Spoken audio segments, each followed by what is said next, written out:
Сейчас будет такая немножко странная шутка. До этого были такие, да? Нормальные. Совсем нормальные. Нет, совершенно нет. Не забывайте одевать противогаз, когда заходите в зону переодевания обуви. Это больше печальная шутка, господа. Это не смешно вообще. Давай дальше. А сейчас будет мега интеллектуальная шутка. Сейчас, слушайтесь каждое слово. Встретились как-то раз случайности, и давай неожиданностями мериться.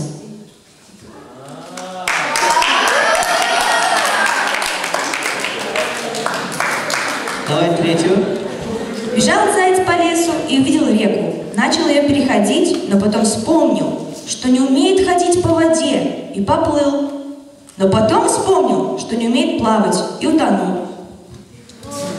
Мораль? Не вспоминайте прошлое. Это хорошо.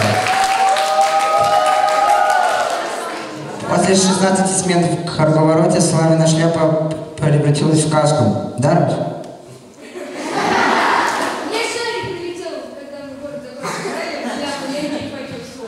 Все понятно.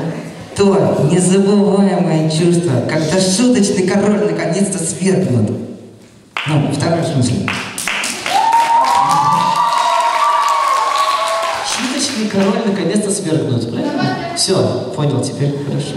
Ходит легенда, то, что после 23-30 еда намного вкуснее, и телефон такой интересный, игры такие заново проходить начались. Вот.